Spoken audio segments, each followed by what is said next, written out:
Yes, I've been waiting for this one for a little while now. Joe Rogan and Elon Musk, of course, talking yet again in long format. Absolutely love when these two come together. And of course, the UK and the state of Europe did get a mention. They spoke extensively about the subject and why our countries are bringing in all of these illegal migrants. It's an interesting watch, guys. Let's watch and react with it together. As always, please do hit the like button and hit the subscribe button. Also, my Instagram is here. If you want to follow my Instagram, then go for it. If not, then it's all cool. Let's get into it, guys. Let's have a watch of this. You've seen the state of this country. Now wear the message. Wankir, Stuck Farmer, Liber. Shop the full collection by going down into the link in the description or heading over to BritishStan.com. This consequences, particularly in places that don't have free speech. Yes. Right, like England. Where they lock people up for memes and stuff. Literally. Yeah. 12,000 people this year. 12,000? 12,000. 12,000 arrests for social media posts. I mean, yeah, some Crazy. of these things you read about it, and it's like literally, it's someone had a meme on their phone that they didn't even send to anyone, Right. and they're like in prison for that. Yeah. I mean, there was a case in Germany where a woman got a longer sentence than the guy that raped her because of something she said on a group chat. Wow. Was it an immigrant who raped her? Yes. Yeah. It was his culture. Yeah. He didn't know. He didn't know better. Yes, I think she said something, not like was critical of his culture, and she got a longer sentence than the guy who raped her in Germany. The UK, Europe, and Germany, England thing seems so insane. It's totally insane. I actually didn't realize it was like such a huge number of people that got 12,000. Yeah, far above Russia, far above China, right, far above anywhere on Earth. UK is number one. Well, things I actually, I talked to friends of mine in England, and I was like, hey, aren't you worried about this? Like, shouldn't you be protesting more? And I mean, the problem is that like the legacy mainstream media doesn't cover the stuff. They're like, oh, everything's fine. You know? Most people aren't even aware of it until they come knocking on your door. Yeah, until so. I mean, these like lovely sort of small towns in England, Scotland, Ireland. They've been like sort of living their lives quietly. They're like hobbits, frankly. So it's in fact, J.R.R. Tolkien based the hobbits on people he knew in small town England, because they were just like lovely people who like to smoke their pipe and have nice meals, and everything's pleasant. The hobbits in the Shire. The Shire, he was talking about, places like Hertfordshire, like the Shire is around in the Greater London area, Oxfordshire type of thing,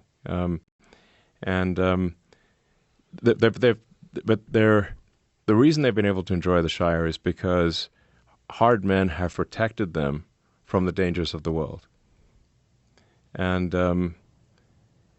but since they have almost no exposure to the dangers of the world, they don't realize that they're there until one day, 1,000 people show up in your village of 500 out of nowhere and rape and start raping the kids. This has now happened God knows how many times in Britain. And the crazy literally thing raping. is, It's right, like there's some 10-year-old got raped in Ireland like last week. Yeah, there's literal rape They gangs. snatched some kid. Yeah. Yeah. And if you criticize it, you can get arrested. And that's where it gets insane. It's like, how are they not protecting literally criticize people? it. I think it's the Prime Minister of Ireland actually, posted on X, because after that, some illegal migrant snatched a 10-year-old girl who was like going to school or something, and violently raped a 10-year-old girl. And there was the people were very upset about this, and they protested. The Prime Minister of Ireland, instead of saying, yeah, we really shouldn't be importing violent rapists into our country, he criticized the protesters instead and didn't mention that the reason they were protesting was because a 10-year-old girl from their small town got raped. So here's the question. Why are they supporting this kind of mass immigration? And what is there a plan involved in all this? Is this incompetence? Is this ignoring the fact that they don't have a handle on it, so they're trying to silence dissent? Like, what is happening? Because if you wanted to destroy civilization, if you wanted to destroy Western civilization, which George Soros seems to want to do, and there's just so there's a guy I think who I don't know if he's been on your show. You know Godsod? Yeah. Has he been on the show? Good friend of mine. Yeah, he's great. He's been on multiple times. Oh, great! He's awesome. So, the way he's got a good way to describe it, which is suicidal empathy. Yes. So, is that you prey upon people's empathy? You say like, well, you feel sorry for something for some group, and then like, well, and that empathy is to such a degree that it is suicidal to your country or culture, and that's suicidal empathy, because I think we should have empathy, but that empathy should extend to the victims, not just the criminals. We should have empathy for the people that they prey upon. But that suicidal empathy is also responsible for why somebody is arrested 47 times for violent offenses, gets released, and then goes and murders somebody in the U.S. That's you see that same phenomenon playing out everywhere, where the suicidal empathy is to such a degree that we're actually allowing our women to get raped and our children to get killed. But it just doesn't seem like that would be anything that any rational society would go along with. That's what makes me so confused. It's like you're importing massive numbers of people that come from some really dark places of the world. Well, there's no vetting is the Right. issue. It's like Right. it's like if there's no vetting, like people are just coming through. Like, well, what's to stop someone who just committed murder in some other country from coming to the United States or coming to Britain and just continuing their career of rape and murder? Like, unless you've done, if this is some due diligence to say, like, well, who is this person? What's their track record? If you haven't confirmed that they have a track record of being,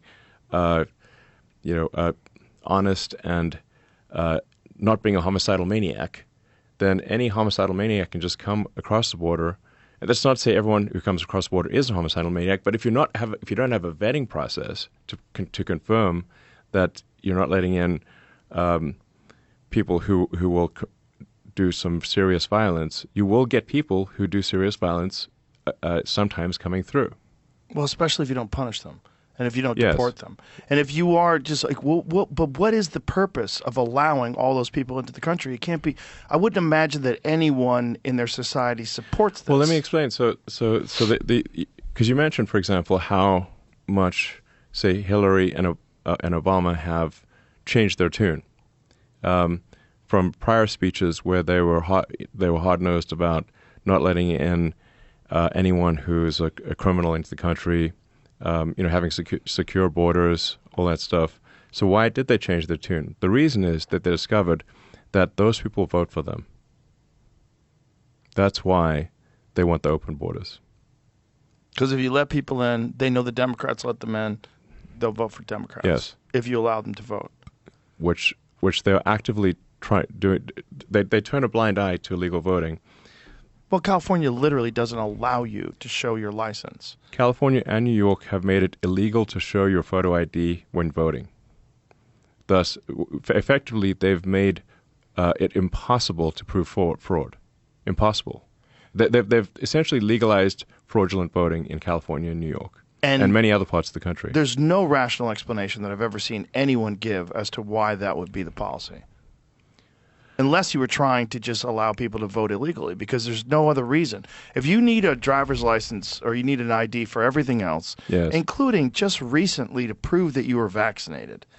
The same people who are demanding that you have a vaccine passport and are the same ones saying you need no ID to vote. Same people. Right, but like, So it's obviously hypocritical and inconsistent. so you really think it's just to get more voters? If you want to understand behavior, you have to look at the incentives. Once the Democratic Party in the U.S. and the left in Europe realized that if you have open borders and you provide a ton of government handouts, which creates a massive financial incentive for people from other countries to come to your country, and you don't prosecute them for crime, they're going to be beholden to you, and they will vote for you. And that's why Obama and Hillary went from being against open borders to being in favor of open borders. That's the reason. In order to import voters so they can win elections.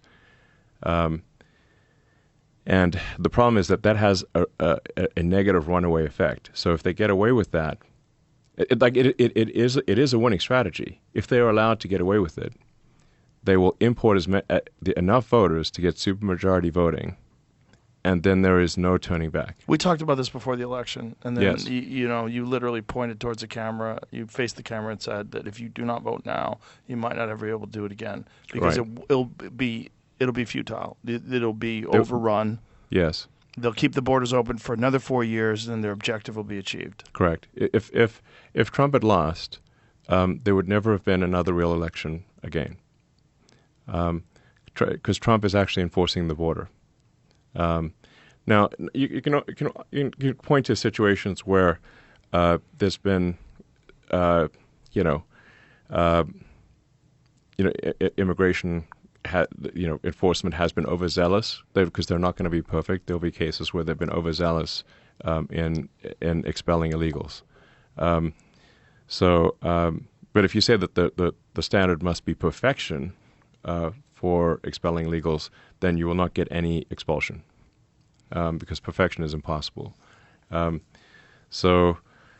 you've probably got millions of people that are here that are trying to be here under some asylum pretense, right? Yes. Like you could just come from a war-torn part of the world. They changed the definition of asylum to be economic Right. asylum, Which is everybody. Which is everybody. Yeah. So It's the lowest bar to prove. Asylum is supposed to mean that if you go back to your country, you'll get killed. Right. That's what we mean by asylum. That was what it's supposed to mean. They changed the definition of asylum to be you will have a decreased standard of living, which is obviously not real asylum. And you can test the absurdity of this by the fact that people who are asylum seekers go on vacation to the country that they're seeking asylum from. That doesn't make any sense. Yeah, it doesn't have to. When you understand the incentives, then you understand the behavior. So once the left realized that illegals will vote for them if they have open borders, and combine that with government handouts, to create a massive incentive, they're basically using U.S. and European taxpayer dollars to provide a financial incentive to bring in as many illegals as possible to vote them into permanent power and create a one-party state. And I invite anyone who's listening to this, just do any research, and the more you dig into it, the more it will become obvious that what I'm saying is absolutely true. Obviously, towards there, they were talking about America at the end, and obviously Trump managed to save America. But we've got a lot of left-wing governments especially the UK and in Europe, and this is what's happening. As stated, you don't accidentally let hundreds of migrants across into your country every single day. or illegals every single day. You don't just house them at the taxpayer's expense. You don't give them 3 meals a day. You don't allow them to stay. You don't not punish them. It's clear to see what's happening, and it's great to see two really intelligent people. And you're looking at Elon Musk, who operates at the highest echelons of society and is privy to information that's not even available to the masses. And he's telling you this. I mean, I know a lot of our viewers are very much educated and understand what's currently going on, but again, Elon Musk is there. He's telling you how it is. This is why that Keir Starmer and the left-wing governments aren't closing the borders, because they want to mass replace. They want to try and get into a period where they can stay in for power for longer. That's why that guy speaks so much confidence that he's going to be here for 10 years, because he knows full well he's not going to stop the boats. So he thinks, well, 40,000 a year, if we can ramp this up, get some Gazans in as well, 60, 70,000, maybe let's get it up to 100,000 a year, and over the next 4 years maybe get it up even more. We're talking a good few million people that are in the country, and all the millions that are already here already that would be voting in their favor. So it's clear as day. I mean, it's a pretty scary time as well, if you're being honest about it. But yeah, truly shocking. But again, America's saved, Europe is still going through it, and this is what we're seeing in real time. Guys, do let me know your thoughts on that one down in the comment section below. Hit like, hit subscribe, and I'll see you all next time. Take care. Peace.